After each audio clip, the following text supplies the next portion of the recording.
Welcome to the Real Health and Nutrition Podcast. My name's Max Dennehy. My name is Matthew Rigoni. We're your dietitian duo ready to tackle on the crazy world of health, nutrition, sports, performance, etc., etc. Matthew, it's been 12 podcasts. We still haven't got it right once. What are we talking about today? That's a great question, Max. Today we're talking about the last of the R.E.A.L acronym. So we've gone over recovery, exercise, and we're talking about lifestyle today. So the three pillars of R.E.A.L. Lifestyle is kind of the culmination of everything we've been talking about. How do we fit that into our lives? It's all good to say, let's talk about the optimal exercise, optimal recovery, optimal nutrition, and how does that fit into kind of your daily life? But how does that fit into our lifestyle overall? How does it fit into our week, our month, our year? How does it fit into our overall goals for health, performance, and longevity, life, pleasure, leisure, you name it. Max, this is going to be a little bit of a longer one today. There's a lot of miscellaneous things that fit into lifestyle, predominantly around just your kind of average day-to-day things and incorporating a lot of nutrition aspects as well. Is there anything in particular you wanted to get started on before we jump into things? Yeah, I think for me, because the way I went about it when I was thinking about this was exactly the same as what you're thinking of, that for me, it's lifestyle also encompasses days when you're not on almost. You know, the days when it's an anniversary, birthday, Christmas, Easter, any sort of holidays, really. And for me, that's a big thing that comes into lifestyle as well, is because how are we going to navigate that? How are we going to go about this? And I feel like there's a couple different ways you can go about it and think about it. And I think it'd be worth exploring that as well today. Absolutely. I think that's a great idea. Absolutely great idea. Is there any topic you wanted to start off with? Let's start off with, no, let's go you first, because I think I'll be able to bounce off you for sure. Sure. Sounds good. So my first topic is, what are our goals? What do you want to achieve before you die, before the end of the year, the month, the week? What do you want to achieve by the end of the day and by tomorrow morning? What are your goals for overall health? I think it's really important to set specific goals. I never used to be one to set goals. I thought, goals are for chumps. It's just kind of just go through life and like everything will sort itself out. I was blissfully ignorant, and I very much appreciate that a good goal setting can really set yourself up for success in the terms of you actually know where you want to be. And if you know where you want to be, you can start to plan on how to adjust your lifestyle to fit towards those goals. Not all goals are achievable, which is why we use SMART goals. We're trying to actually put the goals in terms of a sense of, hey, let's say, like, I don't know, it'd be nice to own 20 Lamborghinis one day, but it's kind of pointless for me. Let's say I'd be satisfied with a Lotus Elise. That sounds like a great little compromise right there. What are your goals for health and longevity, Max? Look, I don't have any in particular, really. I just continue staying healthy, really. It's just more of a dynamic goal of continue staying the way that I am for as long as I can, really. And if I continue doing the things that I'm doing day to day, there are small things that I could be doing to improve that, but there's not really much else I could be doing to improve that.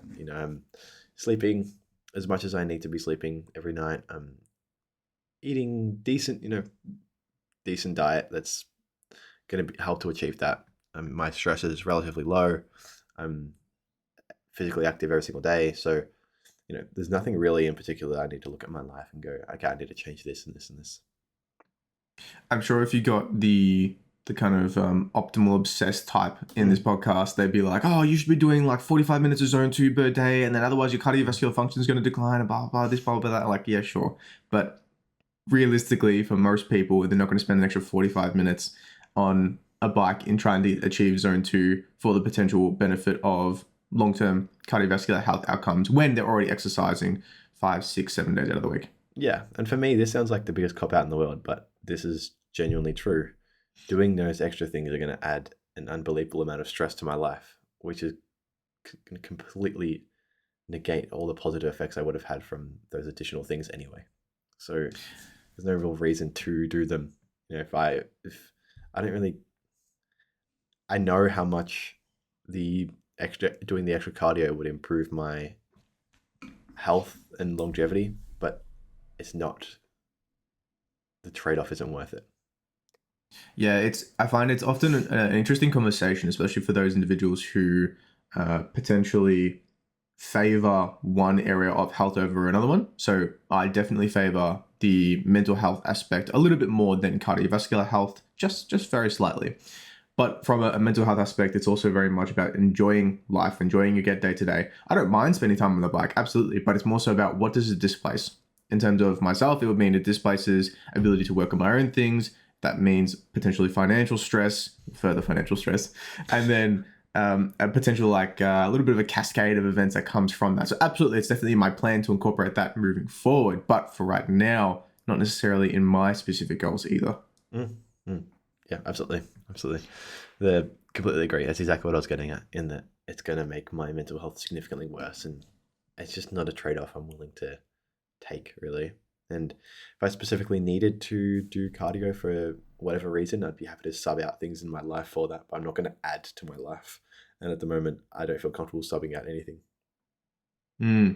Yeah, yeah, great points. I think it's often quite hard to quantify the amount of potential benefit you receive from one particular aspect, in terms of like if it's I receive more benefit from specifically extended zone 2 training versus I receive more benefit from relaxing for an extra 45 minutes on the couch kind of thing, or which one is more important to you, and then how do we objectively approach that situation? Is there a quantifiable number that we can put on, be like, I don't know, zone 2 training might give you an extra 5 years of life kind of thing, or if we do mental health kind of thing, it's like, are you predisposed to having some potential ideologies that aren't favorable, which can dramatically reduce your life even further? I mean, it tends to be one of the biggest lead to loss overall in the developed nations, which can be quite atrocious. But it's an interesting thing to pose. And I think I tend to agree with you, Max. I think the health goal of maintaining what you have now, as it may sound a bit simple, but I love it. I think it's exactly what I want people to have as a goal, but specifically define it as I want to maintain what I have right now for as long as possible. That's an amazing goal. I think that should be put on a pedestal, slapped on your wall, right next to your live, laugh, love sign. It's one of those situations where, man, if you sit down for a second and value what you have right now, and then try to think of a life where you don't have that, the inability to stand up without assistance, the inability to open a can of beans or whatever it is, or the inability to play chess or have a conversation in a fluent manner and remember what the previous person said for more than 2 sentences. Those things they often go without acknowledgement of how important they actually are. And they're very realistically going to be reduction in our ability to do those things over time, especially as we age. So I think putting that on our pedestal is, I want to maintain what I have right now, extremely important. I think that's a really great goal. Yeah, yeah. Well, I'm glad you like it. But yeah, look, I just going back to the whole element of the mental health thing. I think it's so complicated, what you were talking about before. It's so complicated.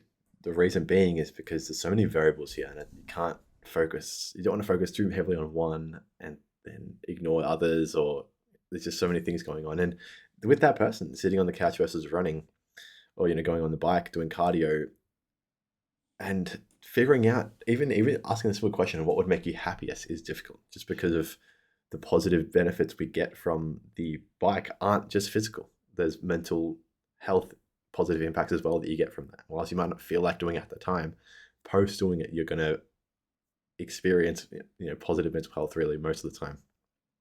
Even negating the physiological positive effects that you're going to get from doing cardio, you're going to experience the sense of achievement and increased self-respect and everything. But that's completely ignoring the variable of that there is going to be hormonal, how do you put it, like hormonal changes to make yourself feel better post cardio. So Yeah. it's very, very complex, and it's not something you're going to be able to look at and be able to objectively put a number on or a figure on or exactly evaluate this. But it does come down to, for me, I'm ticking most of the boxes anyway, and I know, just as I said before, I think it's a really interesting point to decipher between whether you're looking at someone who their life is full, and to add something in, you're going to have to take something out, or their life is relatively empty, and to add something in, you're just taking up space that would be otherwise spent on Instagram or TikTok. I think that's an interesting distinguisher there. Yeah, absolutely. I think that's a really great segue onto our next topic, in terms of what does your lifestyle actually look like? And then what does your hours of the week look like? I recently looked at the usage of my phone and I was appalled. I saw my Instagram, TikTok, and YouTube just total usage was like a combined maybe 2 hours out of the day. And I was like, that I did not even realize I was spending that time. That was before I'd even had started to like wind down. That was like a cumulative of just like checking it throughout the day, potentially going on at lunchtime or something like that. And then it really made me reevaluate what I'm actually doing with my time. Am I efficiently getting stuck into something and getting the work done that I want to get done, or am I getting distracted? I got to the point where I changed up my phone organization, and I like noticed that if I moved the search bar down to the lower portion of the screen, I've now just gone to the point where I habitually open my phone once I've done a task, and then I press a certain like pattern of buttons on my screen. And now I've opened up the Amazon shop when I definitely did not need to or intend to at all. I meant to open Instagram, but it's kind of caught me off guard. It's like, oh, I was just meant to open Instagram. That was me like brain rotting myself to the brain rot. I didn't even realize I was doing that. And that's kind of a really great point for myself to realize I need to reevaluate what my priorities are throughout the day. I know I don't actually enjoy Instagram or TikTok or YouTube that much. It's very much the situation of kind of a time waster, a time killer, a situation to engage in the brain rot. And then it's also taking away from my goals overall. So I tend to agree with you, Max, in terms of my goals, maintain the health that I currently have, get to a point where I've reduced the amount of potential disease and risk as much as possible up until my like age 60, and then maintain from that point on, if not gain and reduce that risk from further. And 2 hours of Instagram and doom scrolling throughout the day doesn't really fit into that kind of scenario. Well, that's it. And you just need to be honest with yourself about whether you can add in extra things or not, and whether you're spending a lot of time doing things that are just not important or don't have really much relevance to your life at all. I know for me, one thing that I learned just recently, just a couple of days ago, was I had a slower day at work just because it was a bit slower when I was doing my work, and instead of just being go go go the whole time, I just sort of took my time with everything. I took my time getting out of the car, and I walked slowly and wasn't rushing on my phone to do things, and everything was just nice and chilled because I was excited about the change of pace.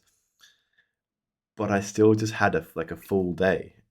I still just was busy. I was doing things the whole day, just a lot slower. And I think that's something interesting to note as well, is that there's, even for me, I noticed there's a lot of time to be saved in just all those little things that add up. Just quickly, walk, obviously not to the point where you're stressing yourself out, but walking fast your car, getting in the car quickly, turning the car on straight away and leaving straight away. The amount of people I see will just sit in their car for 5-10 minutes pre and post a drive. It's so there's just so many things you can do to improve your time efficiency with a lot of these things as well throughout the day. Yeah, without a doubt. I think it's just little things add up over time, and unless we acknowledge them, it's very easy for us to get into the pattern of. And I've done it myself. It's I'm just so busy. It's just like I can't fit anything else in. There's no way I could ever fit anything else in. And then you kind of start to break down. It's okay. Well, when I got home, I sat in my car for 5 minutes and just scrolled through TikTok for 5 minutes because I was like, I need to de-stress a little bit. I need to de-stress, yeah. Like I just, it was a bit of a stressful drive. I just need to relax for a second. Didn't relax me at all. It kind of just turned my brain off for 2 seconds, and then I felt like I was even more. I guess this is very subjective and anecdotal, but I felt like I was more fatigued in terms of my overall mental attention. So by the time I got upstairs and started working away and add some other things, I was kind of like, I could go for a cup of tea. I think I might go for a cup of tea and just scroll for a little bit, just to turn off my brain for a second. And then by that time, it's gotten to the point where I've used so much time on the things that I don't want to do and avoiding the things that I actively want to work towards, that I'm shooting myself in the foot. It's not actually getting me anywhere. It's kind of just working against me, which is quite annoying. But of course, being aware of that entire situation, whether you're walking very slowly towards a car, or you can walk for a normal pace, or whether you're kind of just browsing for the sake of browsing or shopping for a specific item that you need and you need to get done today. You have a specific time limit. I could caught myself, I'll shop for 3 hours just to find a $2 saving on a deal, which is ridiculous. It's like, what's the time efficiency with that kind of scenario? Exactly. Yeah. No, 100%. I completely agree. And that's they're just the little things, and it's got to be to the point where if I went faster than what I go usually, it'd be stress me out because Mm. I'd be freaking out. So you got to just be wary of these things. Just be super honest with yourself, I reckon, about all this stuff, because it can make a big difference over the course of the day, and then it can really result in you going, no, I can't fit anything more else into. Yeah, I could squeeze in a half an hour run or whatever it is. Especially because you know you're going to see really good positive benefits of that run as well from everything standpoint, really. Just a quick ad break. We're now currently taking clients by the link in the description or via our website. Back to it. Yeah, absolutely. I personally, myself, when I'm winding down for the day, I'll watch some either like a YouTube long type video or some kind of Netflix thing. It doesn't really matter what it is, just something to get myself distracted. But in that time, I've got plenty of potential area where I'm just sitting down and kind of not doing anything. That's potentially area I can look into cardio. Probably should buy a bike or something like that and just chuck it in the living room, see me pedaling away. That'd be pretty interesting. See, Do for a me, 24-hour live stream. I'm the exact same. I have a really good chunk of time in my calendar. You'd see once it hits 9 p.m., I'm not doing anything else. I'm done for the day, and I'm just chilling. I'm just watching YouTube or doing whatever it is that I want to do. I don't care what I'm doing. Anything I want, really, and that's fine for me. I'm happy to set that as Max does whatever he wants during that time, and I don't feel bad about it or anything. And it's even same as the weekend as well. You know, I'll have my weekend day, whether it's a Saturday or a Sunday or both, where I'll just do whatever I want and I don't care about it. And that's important for me to make sure that I stay consistent with everything. I guess you could liken that to like the kind of guilt-free movement with food. It's like, oh, it's low calorie, it's zero guilt. It's like I can indulge whatever I want kind of situation. It's like you can do that normally. You don't have to have guilt for the situation. You just need to acknowledge if it's working towards your goals or not, and then if it needs to fit into your plan moving forward. So for myself, for example, I felt a little bit guilty realizing that I've spent so much time without realizing of social media doom scrolling. That I'm like, okay, let's remove guilt from the situation. How do I fix this kind of scenario? For me, it was habitual. It was like a subconscious, like I press the buttons on the screen, it gets me to that point. I didn't even realize I'm there.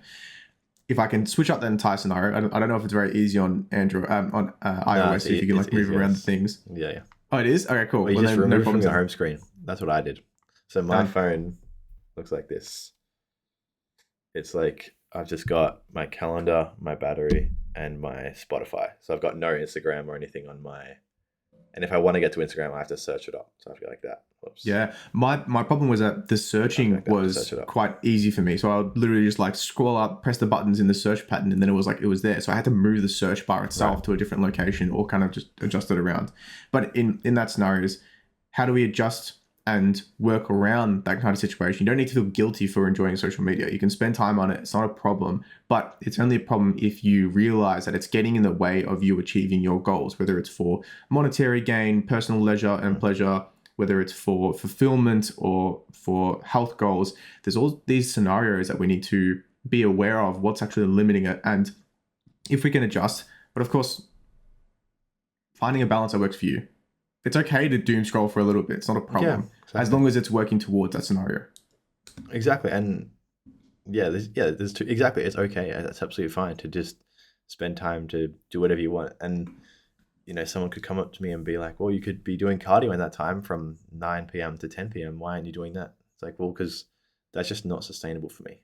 It's not, I need that time every day and every weekend to just relax and do whatever it is that I choose to do. And sometimes it's on TikTok, sometimes most of the time, no, it's never on TikTok. Sometimes it's on Instagram Reels.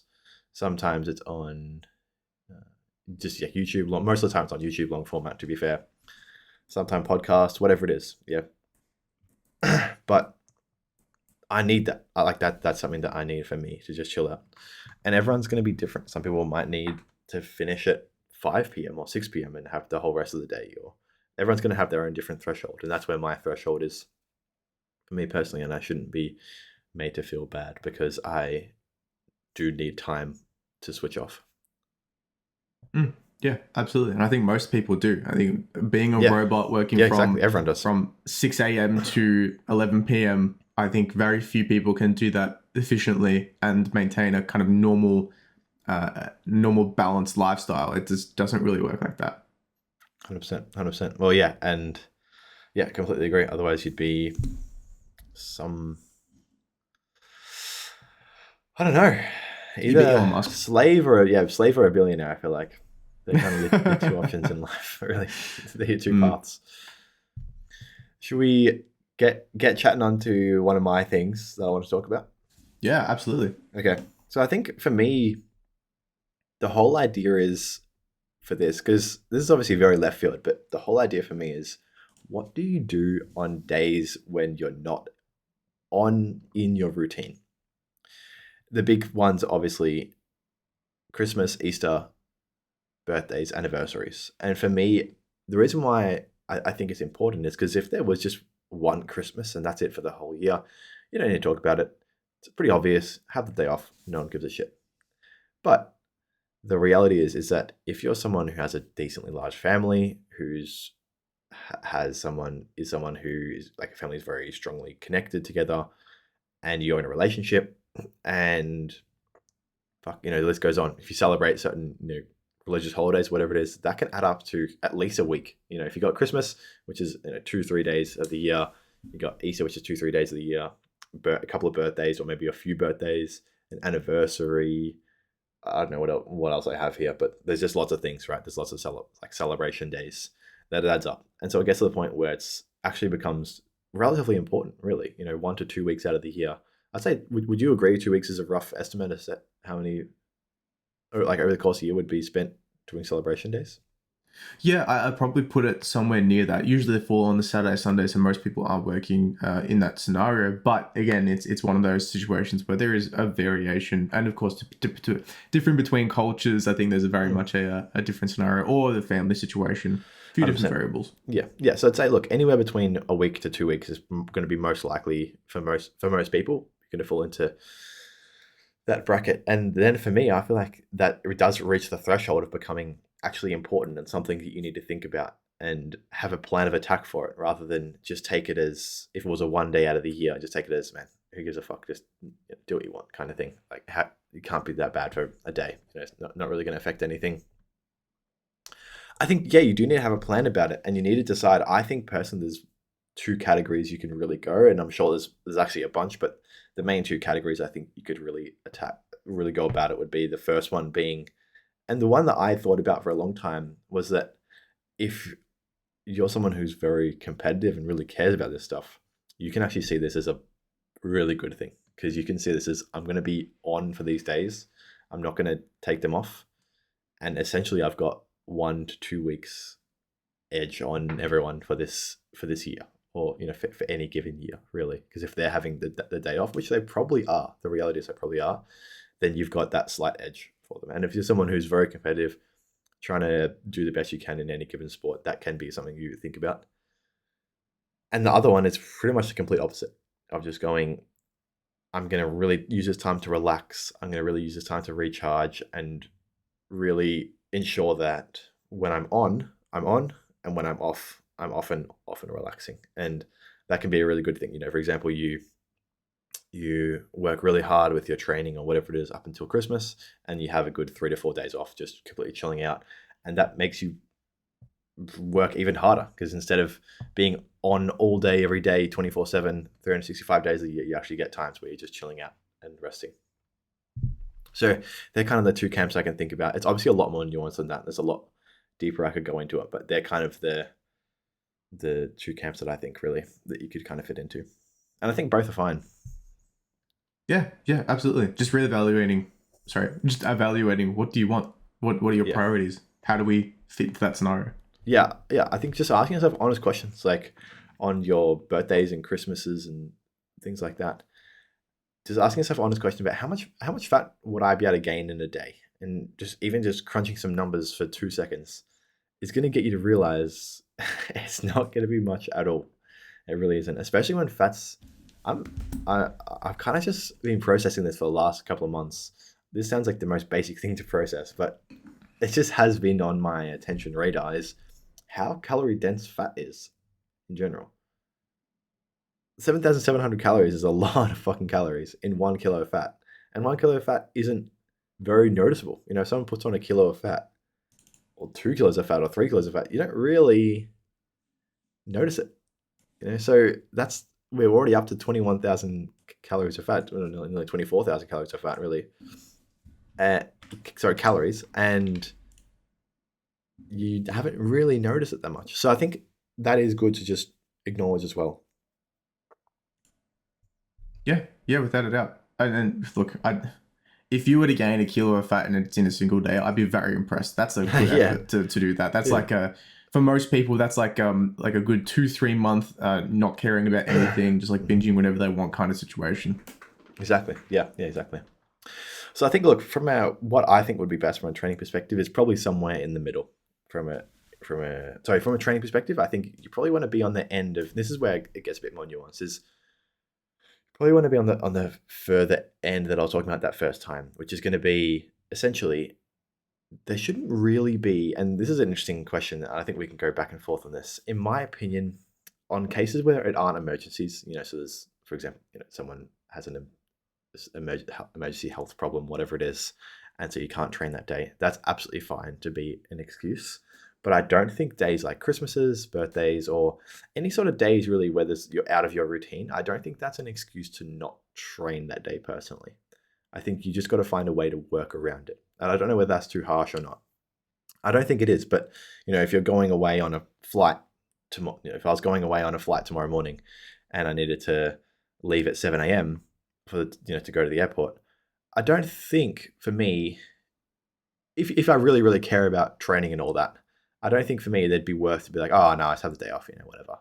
Like I'll get up at 5:30, go quickly train, and then come home and we'll go to the airport kind of thing. Because that just makes I should do that. That's what I should be doing. If I really care about it. If I don't care about my training that much, obviously just do whatever you want. Like that's the whole point of not caring very much. But for me, I don't really see there's too many days where it's acceptable. I can't think of too many scenarios where as long as everything's planned out and there's no surprises, that it'd be okay to miss training. What do you think about that?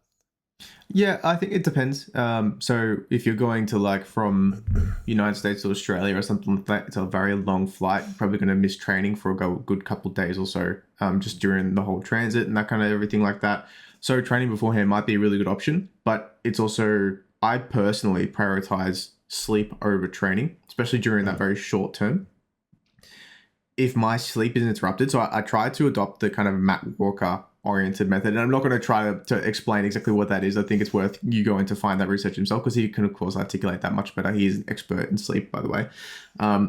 It's I try to adjust my own sleep schedule to fit into their time zone as quickly as possible, so the jet lag kind of just is not really as much of a factor as it can be, just from a bunch of health reasons as well as a personal sanity reason. Like if I'm awake at 4 a.m. in the morning and I've got to get up at 6 a.m. for an event or some kind of thing, I do not want to be twiddling my thumbs just waiting for myself to go to sleep. It's a scenario of how can I adjust that situation? Training may or may not fit into that. So if I need to get physically tired, which often I do for my sleep and things along those lines, then yeah, absolutely. I think training can be a useful tool in that scenario. But if I'm training an hour before I'm meant to go to sleep, well, of course, my sleep's going to be impacted. And it's not necessarily going to be best for that quality of sleep or potentially adjusting my circadian rhythm to meet someone else's time zone.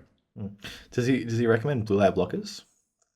I'm not entirely sure. I think he's a bit on the fence for that one. I think it's very much more of a total light suppression instance, but you'd have to go ask him personally. I'm not in his brain.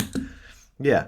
Oh, look, and again, what I mean by the nuance of all this, that whole rant I went on is almost null in the sense that you really should be, honestly, you should be planning out your training a lot better than that.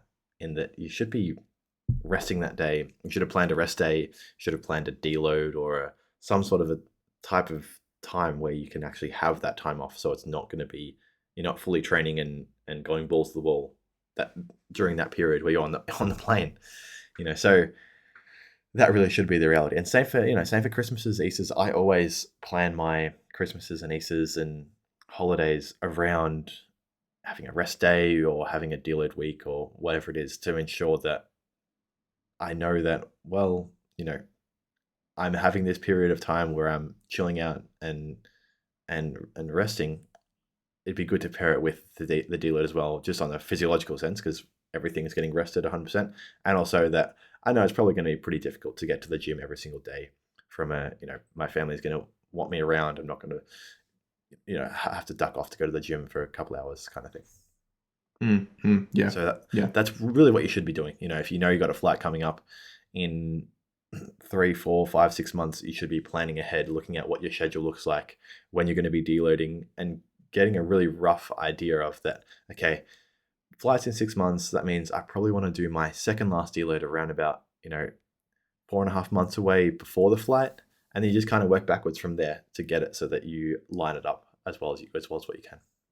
Of course. And this is more for the specific population of athletes, bodybuilders, kind of really oriented to sport performance and performance in general. Again, if something comes up, like you get injured or something along those lines, oh no, that means I need to do even more work to catch up from my injury. It's like, hold up, injuries happen. We need to reevaluate what our priorities are. Repairing the damage that's occurred and even more important, preventing further damage from occurring is on the top pedestal. If you lose function in your Achilles, you're done for an extended amount of time. You need to make sure that the Achilles function doesn't get worse. Otherwise, you're done for an even further extended amount of time. That throws an even bigger spanner in the works.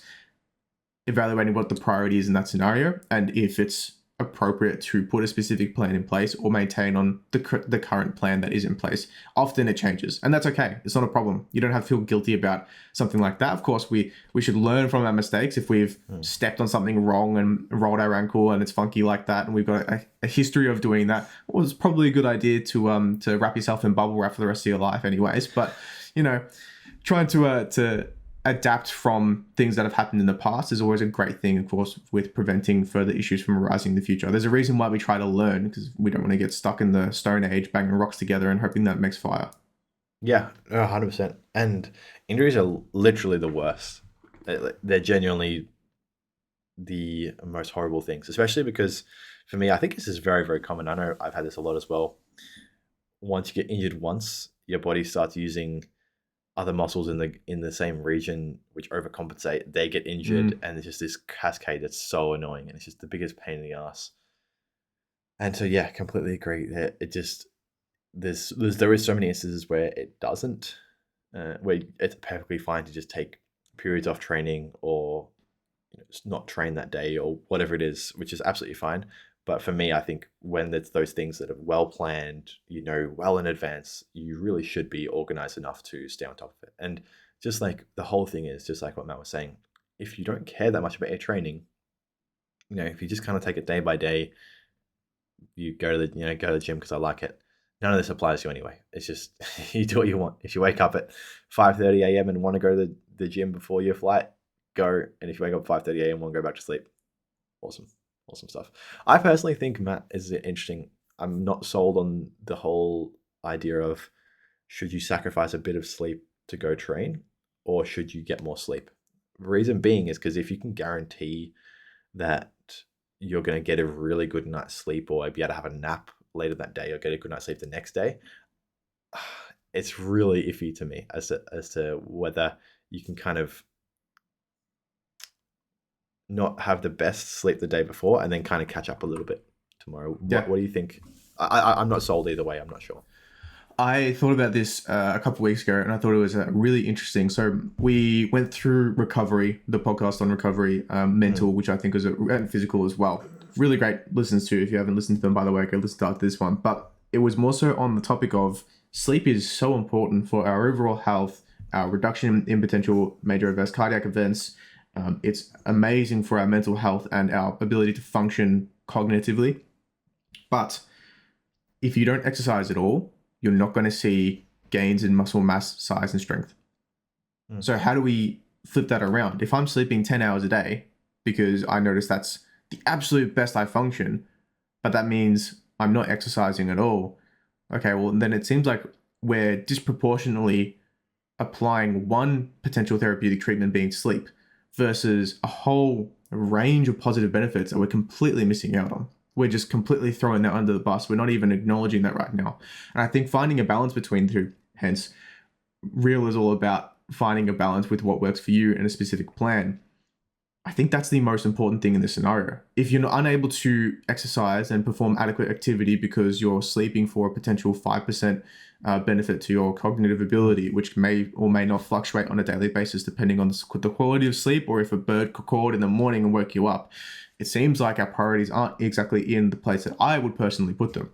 Yeah. I think having the activity, the lifestyle, the recovery, mental as well. If that sleep is getting in the way of your ability to do things on a daily basis, look, it's a tricky scenario. But that being said, if you're doing 4 hours of sleep every night and you still don't have the time to exercise, I'd be looking back at the rest of your life. I'm like, okay, well, what's actually getting in the way of us being able to perform those specific activities? And not everyone can have that time on that daily basis. But I think there's often times throughout the day where we're not acknowledging, hey, I've got 3 seconds right now. I can do like 5 or 10 air squats. Like that's a massive a massive stimulus to someone who doesn't train at all. Doing those air squats, that's going from 0 to 100% really quickly. That's doing amazing things and putting some really good interventions in place. Yeah, 100%, 100%. And I think the only thing, because I pretty much agree with everything you said. The only thing that's would be interesting to explore would be, and it'd be amazing if we get someone who knew a lot about sleep on here, which is what we're going to be doing, by the way. So the plan will be to get quite a lot of guests on after this podcast, really, kind of really change up the format, shift it up a little bit, because we're excited to get people on. But that's besides the point. I was under the impression, and I'm not sure, I'm not going to die on this hill, but I was under the impression that if you sleep, your body essentially needed it. So you can't really like oversleep. Do you disagree with that? I would disagree to a certain point. I think there, and it's a bit anecdotal, but for myself, if I'm laying in bed, I can sleep, but I know I'm barely asleep. It's kind of like if I got tickled or something, I'd be awake and ready to go for a run. Like it wouldn't be a problem. If it gets like that 9-10 hour mark, I'm just lying in bed because I enjoy being in a comfy environment that's warm and kind of fuzzy and all that nice stuff. I think it does range and depend on the individual massively. If you've got a sleep disorder, then absolutely, I think there's a scenario that needs to be looked at medically, and there needs to be additional attention being placed towards that, whether it's potential nutrient deficiencies or genetic dysfunction or potentially some mental health aspects that's going on or cognitive impairments. Very much a situation of addressing that as much as you possibly can, because of course that's going to have a massive impact on your day. If you need 12 hours sleep per day, how can you function in terms of a normal quotation capacity? That's extremely difficult. Yeah, Very, exactly. very difficult. You're at a 4 hour. Essentially, you're living in a everyone lives in a 24-hour day essentially, but basically, if you need 12 hours sleep, you're living in a 20-hour day because everyone else is getting 8 hours and you need 12 hours. That's kind of the way I look at it. Or everyone's living in like a 16-hour day, let's say, basically, and then you're living in a 12-hour day, which is crazy. Yeah. You're living like 25% less of a day than everyone else. Yeah. Oh, well, I'm conscious of 25% less. Yeah. Well, yeah. For me, I really see it like a time travel. Yeah. Yeah. I think it's one of the best ways we do know how to time travel. I personally think a little wormhole opens every time I go to sleep. Everyone else just doesn't exist. I'm the only I am the player character. Everyone else is just NPCs. And I just travel. It's like a quick save. I go to the next morning. The new chapter. Yeah, pretty much. Main character type stuff. Yeah. So anyway, that would be worth exploring still, because I've listened to a couple of sleep expert people talk about it. I've read a little bit about what they've said, and I was under the impression that if your body slept more, you were still catching up on sleep that you needed. And if you do need a lot of sleep, that's something I've talked about with my girlfriend recently, was that she needs a lot of sleep, and I'm really questioning the quality of sleep that she's getting. What's she doing? Caffeine before bed wise, taking substances before bed. The quality of her sleep she's getting is quite poor in my opinion. That's leading to her needing to sleep for a long time. And I think it's worth exploring that if she improved the quality significantly, I bet you should be just like everyone else and sleep a normal amount of hours. Yeah, it's an interesting thing to note. Often I hear that people have better sleep when they sleep with their partners in terms of the same bed, but the data would suggest otherwise. Unfortunately, it's very much a situation of if you can sleep in separate beds, you're going to have a better quality of sleep overall. However, there is a potential connection thing and a relationship thing where you're sacrificing as well and evaluating what your priority is. Can you go full Japanese style where it's two separate beds on the Tomy mats, or do you need to have like a queen bed in the middle, enough space to kind of roll around and have that relaxation without kicking each other during the middle of the night? I think, yeah, ideally, honestly, I think the best situation is just to have a really big bed, whether it's one of those, what's it, like a Texan king or some shit. It's like a Yeah. it's like a big king. Sorry, a big king is kind of like a fucking, not an oxymoron. I don't even know what the word is, but because an oxymoron doesn't apply to it. But basically, because like a king's already giant, so saying a big king is like fucking. It's like saying like a super god or something like that. It's like okay, because yeah, but that would kind of be the perfect case scenario, in that you're still sleeping together. Everyone, you both feel like you're connected, sleeping in the same bed, etc. But you've got the capacity to just basically do whatever you want and move wherever you want. It's Yeah, you probably, roll over, you're on the other side of the world. yeah, yeah, exactly. So anyway, that's definitely interesting to explore, and I think we'll definitely touch on that throughout the next couple thousand podcasts at least. The the one last main thing I want to touch on, and then I'll kind of just chirp in and out throughout the rest of the podcast. But the last main thing I want to touch on is how often should you go out to eat if you're tracking your calories. So this is something I feel really passionately tracking my calories. I've got a giant YouTube series that's going to be coming out mid next year, around about then. I know it's a long way away, but there'll be about 10, 12 episodes or so that will be focusing on tracking in general, and I'll leave it at that. Really, I'll sure I'll give more spoilers as time goes on, but it's an interesting thing to think about, in that, for me at least, there's the whole idea that if you're tracking your calories, going out to eat's a pretty bad idea. You don't know, you're unable, but essentially you're unable to track for that day or that meal, meaning that it's kind of, you can kind of throw that day out of the window because you're unsure as to whether you've been in a surplus or a deficit for that day, because being unable to track it results in you not knowing whether you, how many calories you've eaten, really, because you haven't prepared the food, you haven't weighed the food, you don't know what ingredients are in the food, the list goes on. So, but I think what's interesting to note is that, firstly, they're asking the question of what's the least amount of time, what's the most amount of times you go out to eat and it would be appropriate to continue tracking, continue living a lifestyle of tracking. For example, like if you're eating out every second day, probably like pretty bad idea to track, because it's just like, well, half your days are pointless now, so there's no point. Or every third day. So in my opinion, I think once a week would be the maximum amount of time that you could go out to eat and it would still be appropriate to continue tracking and continue living a lifestyle that's tracking. But then I think, Matt, there's another interesting idea that I thought of, which is probably the other end of the spectrum, was what if you went out to eat and had pretty much the same thing every single day? I was waiting for you to jump on that. I was about to jump in like, oh, but Max, yeah, exactly. Go on, please go on. Yeah, there's just that option too. So there's kind of like this gray zone in the middle of, like, if you went out to eat 3 times a week, 2 times a week, 4 times a week, 5 times a week, where it's like, man, like, it's pretty, you shouldn't be tracking, honestly. That's the reality of things. It's just a dumb idea to do that.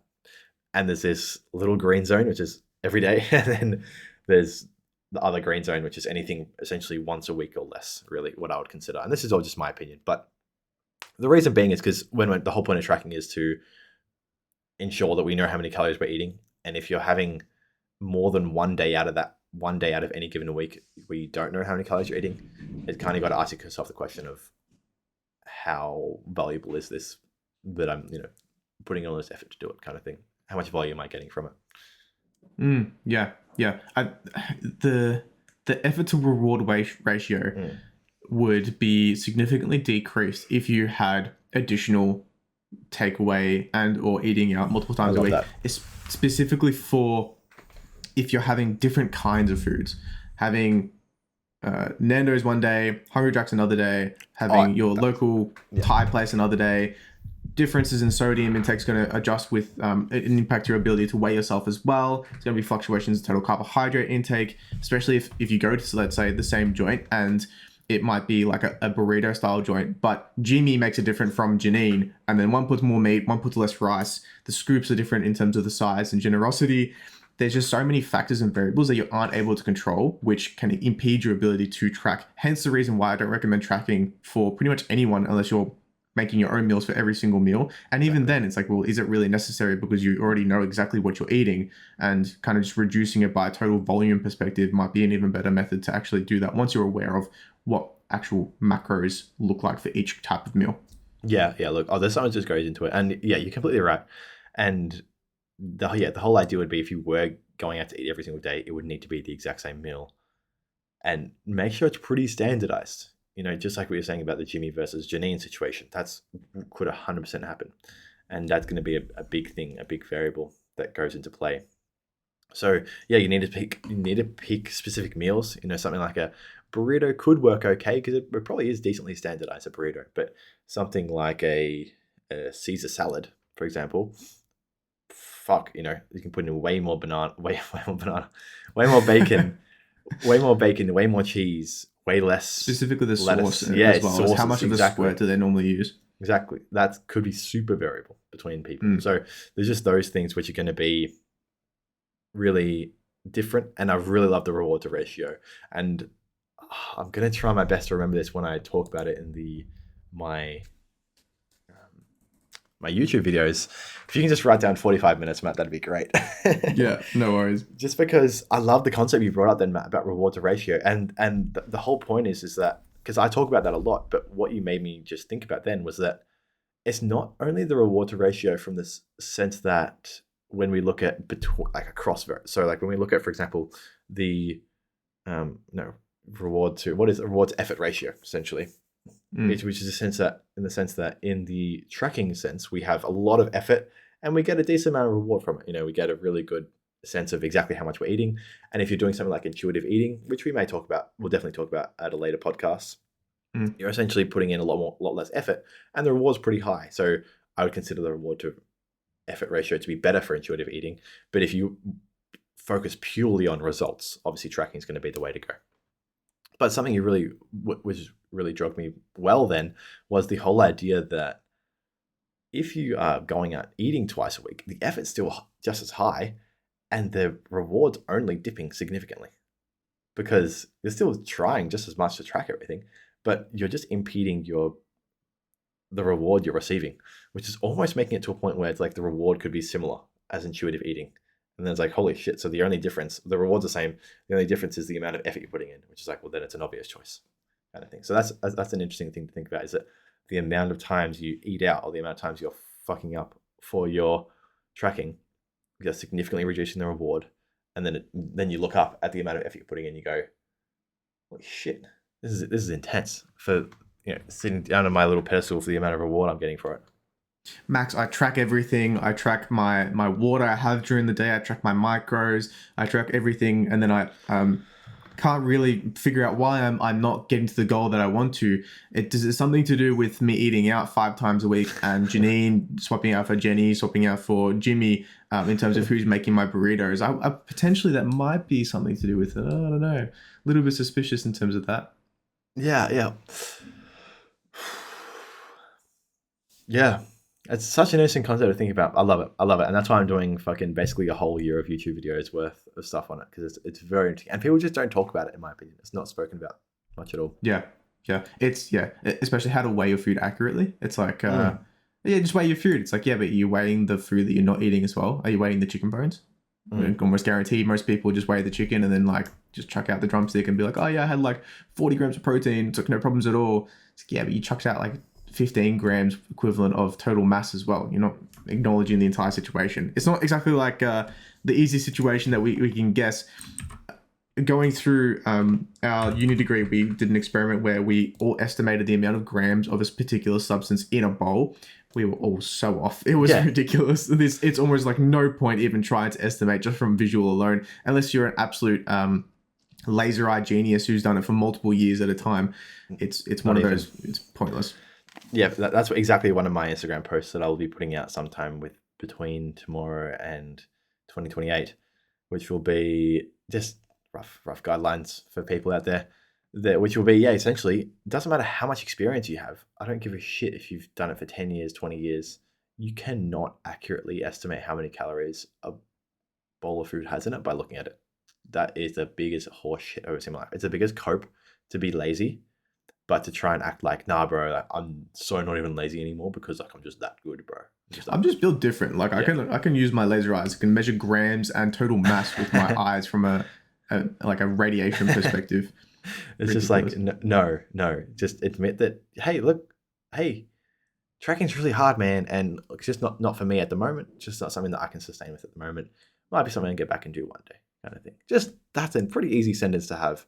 Yeah. And if you're talking to anyone that actually knows what they're talking about, which is, to be honest, they're the only people you should give a shit what they actually think, right? Because if someone's like, "No, man, tracking's easy," it's like, "Cool, bro, cool, love it, awesome, Very good.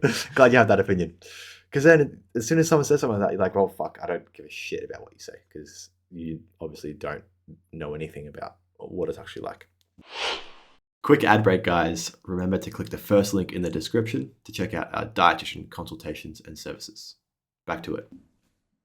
Yeah, absolutely. I think that brings us on to my next topic of overall nutrition in terms of how that fits into your lifestyle on a grand scale kind of things. Is it okay if we jump into that? Yeah, man. Yeah, for sure. Oh, yeah. I'll just quickly touch on it. Give me one sec. Yeah. So basically, we completely went over it, and I'd like to touch on it. So, your training should stay relatively stable over Christmas, Easter, blah, blah, blah, blah. Your nutrition can be something that's quite variable, and that could be a period of time where you go, okay, for this next week, over the Christmas week, Christmas and New Year's, I'm not going to track my calories, and I can just relax on it all and kind of eat intuitively. I think that would be absolutely fine from a practical sense. So I think training should stay the same. Nutrition can be variable. Sleep should be good. You should be using the time where you have off from work and not doing things to sleep as much as you can, have naps, sleep as much as you can throughout the day. And stress, the final thing that I just touch on quickly with stress is that the reality is, if you're stressed throughout that time because you're not doing everything perfectly, you might want to have a quick look at within and just ask yourself whether I should coexist in a family or not. Because if being in a family setting stresses you out because you're not able to perfectly have your 131 grams of fat and 400 grams of protein and 800 grams of carbs every single day, just consider whether you want to be in a family or not, really. Or on the assumption that you've already done all the mental health gymnastics and stress management strategies you could possibly do. Yeah. Or even just consider maybe you need to do that, and maybe you need to have a conversation with them and just discuss with them how you feel about that, whatever it could be. But there does need to be a change made. If those sort of things stress you out, there's an issue and it needs to be resolved. It wouldn't be worth just continually just suppressing it, being like, oh man, I hate Christmas so much because I can't continue nailing everything, and my family puts so much pressure on me to relax and all that, but I just can't. It'd be worth exploring that, definitely, which would be an intense process. But yeah, take it away, man. I've heard a great kind of story from Dr. Mike R.E.A.L. It feels like every podcast I basically mention him. He mentioned around that holiday period, if you're in a prep for a competition or a bodybuilding show or something along those lines, and you have very strict nutrient requirements to the point where you can't have a single meal that isn't abiding by the kind of strict mantra and macros and micros that you're ideally going for, then being of the kind of bigger person mentality of, hey, I'm just going to bring along my food in a container and then have it while everyone else. So you can still enjoy that family environment. You can still have a good time from a social aspect, but of course, you are still able to meet your nutritional requirements. Is this applicable to 99% of athletes? No, absolutely not. I think it's one of those scenarios where it's pretty much like your upper echelon of sport performance. Maybe if you have like Olympics competition the next week, I consider bringing your Tupperware to Nana's Christmas lunch or whatever it is. But honestly, in my opinion, I disagree with that. Oh, interesting. Go on. I just disagree on the basis that this is why when we say 99%, I'm even willing to say like 99.9% or more. Just because I don't really feel like it's applicable for anyone other than bodybuilders, due to the fact that there wouldn't be really any athletes around the world, soccer players, basketball players, football players, name your sport that where they're tracking their calories meticulously. They just don't do it because they don't need to. Because again, reward to effort ratio is unbelievably difficult. And when the rewards you're getting are going to be insignificant for that given sport, for swimming, for example, you might get, obviously you're going to get slight rewards, but nothing compared to the other rewards that you get spending your time doing things elsewhere. They're not going to do it. They're not going to worry about it. And that's my reasoning for it. So the only really case scenario I can think is going to be bodybuilders, maybe a select few other sports or people. Yeah, I agree. I think I undersold it in terms of the 99. It's definitely 99.99, kind of something crazy like that. Because Insane, in reality, it's just not essential. And as we know, with any kind of sport, whether it's team-based, whether it's individual, athleticism, track, something along the lines, soccer even, if your mental health is not on point and your confidence is lacking on the day, your performance will suffer. It's one of those things where if you need continual coordinated movements and the ability to perform at your very best the entire time, the mental health games and the games that the other team will play on you is one of the biggest priorities for managing your ability to perform consistently. Mm-hmm. It's one of those very interesting scenarios where I started talking about a little bit, but it's like, oh yeah, I need to work out like 7 times a week, and I need to get like 7.357 hours of sleep per night, and then everything will be right, and then I'll be the best soccer player in the world. It's like, no. If your mental health is shit and you think that you can't do it, you won't be able to do it. You need to be able to have that ability, that confidence, that consistency in that confidence to perform those outcomes, and the consistency in your mental state to be able to repeatedly perform at your top. And it's very, very inconsistent in terms of the results and the rewards, if your mental health and mental state is fluctuating. Yeah, no, exactly, man, 100%. And it's just so well said. And I was lucky enough to be at a decently high level in a sport back in the day, and I've heard about it with several other sports, and I can confidently say, once you get to a high enough level in any given sport, really, obviously the skill element does come down to it a decent amount, but I'm pretty sure almost everyone would agree with almost any single sport, really, that it's the unbelievable majority of it is mental capacity and mental ability to focus on things. Cricket was a sport that I played where everyone was like, yeah, look, these guys that are better than us, obviously talented. They're obviously really, really talented people, but their ability to control their mind and to get themselves in a mental state that was really strong and resilient, etc. All those really good qualities, they were able to flick that switch, and it was just way better than what anyone that I or other people around me could do, kind of thing. And that was the difference between them. And I've heard the same for other sports as well. Just in the sense that obviously it's a physical sport. You need to be good physically, but there's a lot of people who are good physically. I think in my opinion, one of the really big things that separates people is that mental capacity. And it's not like, obviously there's going to have freaks of nature. Like obviously you're not going to be 5'1" and playing in the NBA. But once you're at an elite level in NBA, everyone's tall anyway. Everyone's skilled anyway. Everyone's doing things that are very, everyone's meeting those physical parameters anyway. But the difference, in my opinion, is going to be your mental ability. Exceptions to every rule, of course, because everyone goes, Steph Curry, blah, blah, blah, blah, blah. But of course, like, there's always outliers. It's more so about the majority. There's realizing that you're probably not that guy, pal. Yeah, look, there's always going to be outliers, and there's always going to be physical genetic freaks, like from a physical standpoint, who have awful mental capacity and mental health. But on the whole, that's kind of the generalization, really.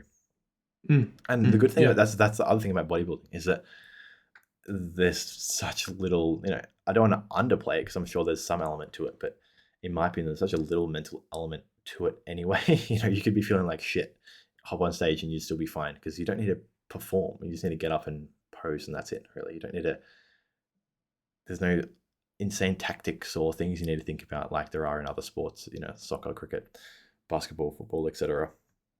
So as long as your posing isn't impaired in terms of like, I'm feeling a little bit shy, I'm gonna which is like no one's gonna feel like that.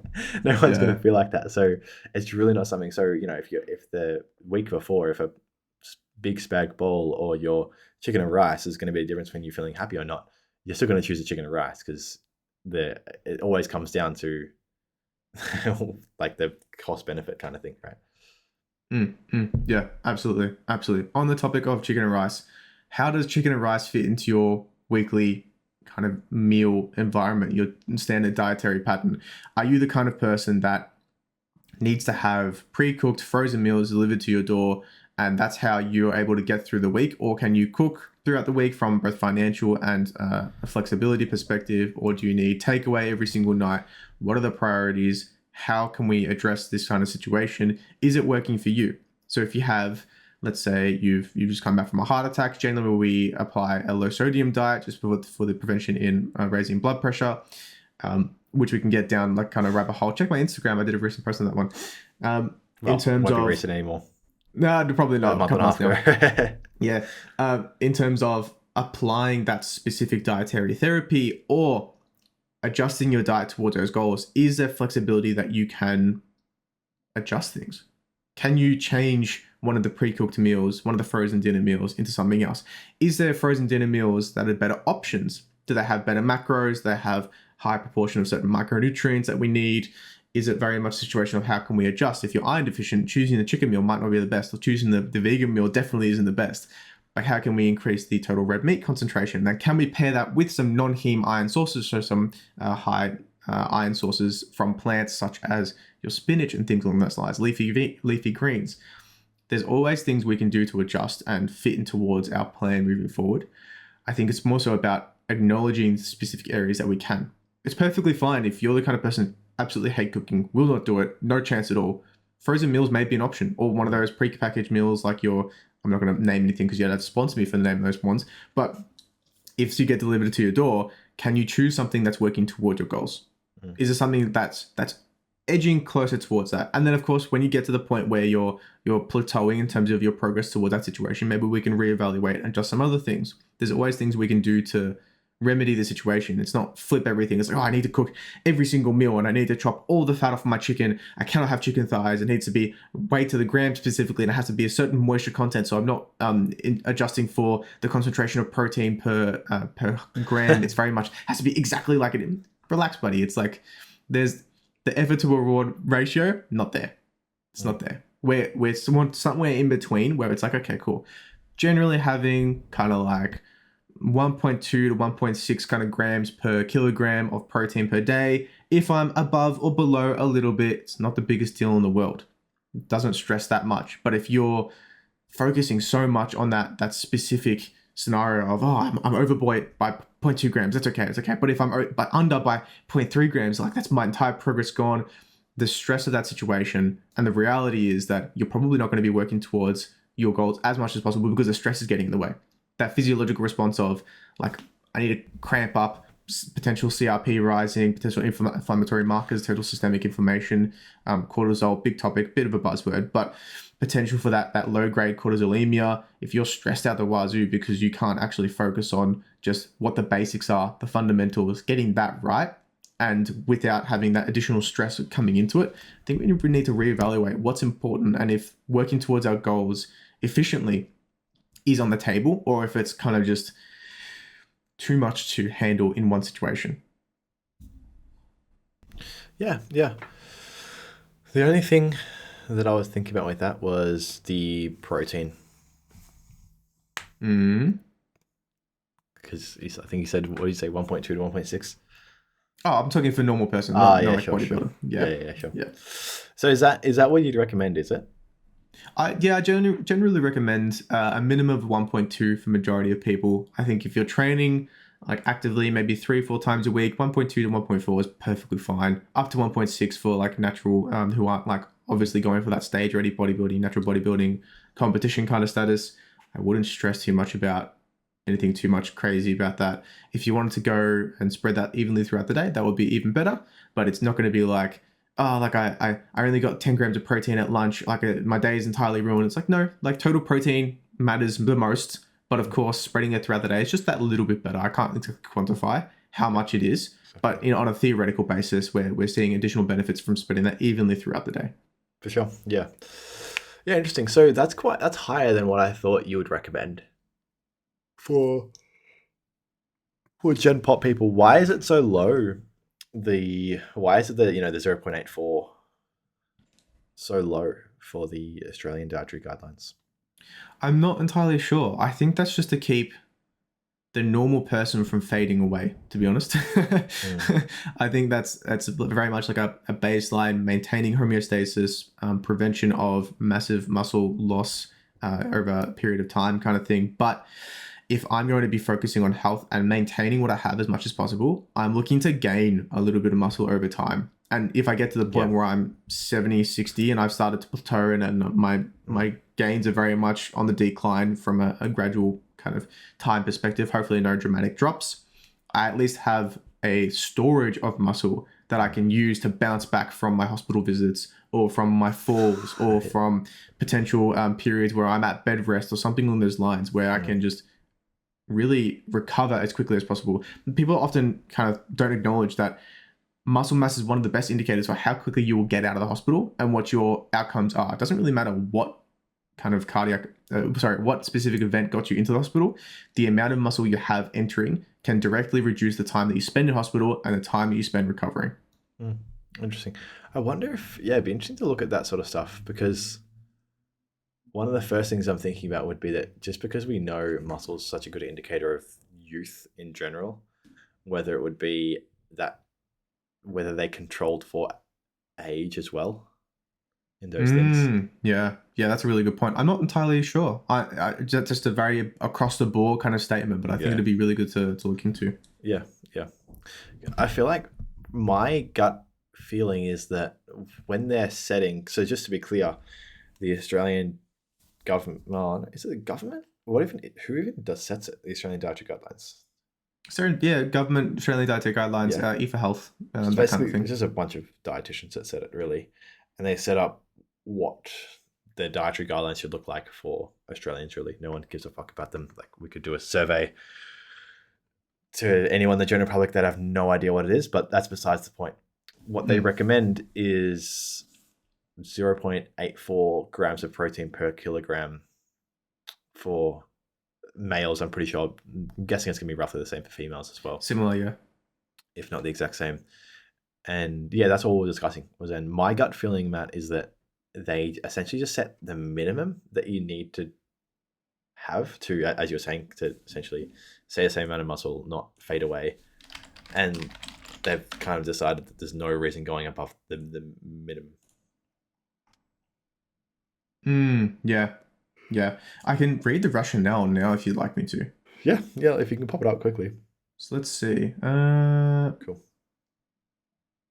So look, the last two things I wanted to speak about was just the whole sleep thing overall for your lifestyle and stress overall, really. They're the main two things. And I'm not going to touch on them much just because for me, the sleep is essentially you've got to make so your lifestyle and your life is allowing you probably about 9 hours in bed. I think that would be a fair summary, really, to have 9 hours in bed. And you've got to set up your life so that you can accommodate that. So that basically you're spending, you know, around about 15 hours of the day doing things, and then that 9 hours is really in bed because you're never getting to sleep straight away, and waking up can take 5-10 minutes at least. So that's what I recommend personally, would be that just organize your life so that you have 9 hours in bed. And then stress is just going to be about how can you manage stress. It's obviously going to be extremely individual to everyone, but what are some ways you could do to manage your stress, and just looking at kind of dialing it back to what we first spoke about, really, with the Instagram and social media. In that, are you feeling stressed because you're really busy, and are you actually busy, or do you just think you're busy, and there's a lot of things you could be doing in your life to change that? Are you mentally busy? Like, is that mental constant use kind of flowing around, which I guess social media does a really good job of using your mental capacity without actually producing any quantifiable outcomes. Like it's gone to the point where I'm like scrolling on YouTube Shorts or whatever it is, and I'm seeing videos I've already watched and I've liked, but I cannot remember them at all. And it's like, okay, I think that's a bit of a warning sign. I need to slow down. I need to adjust what I'm doing with things. Mm-hmm. Take it away, Matt. Then we'll finish it off. Let's go through what the rationale is for the protein. Sounds great. So protein for males generally 0.84 from 19 to 70, and then it jumps up to 1.07 grams per kilogram over 70-year-old. Women is from 19 to 70, 0.75, so similar but a little bit lower. And then from over 70s jumps up to 0.94. The rationale, and I'm not going to pretend like I'm aware of all the little fancy words they're using here. There are limited data except for younger adult males. Requirements were estimated using factorial method, including estimates of the amount needed for growth and maintenance on a fat-free mass basis. An overall CV of 12% was used to derive the RDIs. Adults over 53 appear to have 25% higher requirements for maintenance than younger adults in an analysis by R.E.A.L et al. 2003. However, there were only 14 subjects and different did not reach significance. Other researchers from the same institute also suggested a higher need for intakes in older adults, Campbell and Evans 1996 and Campbell et al. 2001. For this reason, EAR for adults over 70 was increased by 25% over that of younger adults. Although it should be recognized that the data supporting this increase is limited. The RDI estimated assuming a CV of 12% for EAR based on the analysis of R.E.A.L et al. 2003. So it sounds like the data is not exactly amazing. Yeah. I reckon we'll leave it there because we don't want to get into a rabbit hole. Don't get me started on this crazy rabbit hole, and we'll talk about it another day. That sounds great. That sounds great. That was pretty piss poor rationale in my opinion. But anyway. I love it. Yeah, one day we'll go through the whole NRV RDI guidelines and then evaluate and have a discussion on that on podcast. I think it'd be quite interesting. In terms of wrapping up from my position, in terms of overall lifestyle and nutrition, I think it's just ensure that we're meeting our requirements for our goals. Are we hitting our macro targets, being protein, carbs, and fats, essential fatty acids, and of course, essential amino acids? Are we hitting our micronutrients, both our minerals and our vitamins? Are we getting a whole variety of foods, over 30 foods per week of different kinds of foods to meet our whole food requirement, of course, with the different multivitamin micronutrient profiles, as well as the potential positive benefits that we don't and currently know and are not aware of. We've had that kind of discussion in a couple of different podcasts. Look up the lycopene example if you're curious. Very much situation of fit that into your lifestyle as best you can. If you're stressing about it and it's causing you systemic stress on a daily basis, we need to reevaluate what is your priority in this scenario. Is that stress impacting your quality of life more than the nutrition would, and potentially the longevity and health span of your life? How can we incorporate that into a daily, a weekly, and a monthly basis that doesn't flip your life upside down and cause you to spiral out of control and lose that consistency? Because of course, consistency is key. Ensuring that we can maintain that for that long term is extremely important. 100% agree. 100%. Beautiful. See you later, guys. Hopefully you like Matthew's merch. Did you wear it last week, Matt? Or I think I did wear it last week. Yeah, it's a little bit low on me. I don't have the big muscles as you do. All right. Well, enjoy, guys. We'll see you next week. See you, dude. Thank you so much for listening to the Real Health and Nutrition podcast. The sponsor of today's show is you. You support the show by listening and using our services of dietitian consultations and performance coaching. We offer in-depth one-on-one consultations to help you achieve your health and performance goals. Any random blog online can give you a generic meal plan where we here at R.E.A.L work collaboratively with you to reach your goals, making you feel heard and including you in your journey's planning. Our service offers tailored advice and can accompany meal plans and or realistic nutrition strategies, which can be booked via our website, www.recoveryexerciseandlifestyle.com. That's www.recoveryexerciseandlifestyle.com. Just a quick disclaimer, this podcast is for education, information, and general entertainment purposes only and does not constitute the practice of medical nutrition therapy or healthcare of any discipline. The content discussed in this podcast is not intended to be a substitute of professional medical advice, diagnosis, or treatment. Please review our terms of use via our website. Thank you so much, everyone. Have a great day.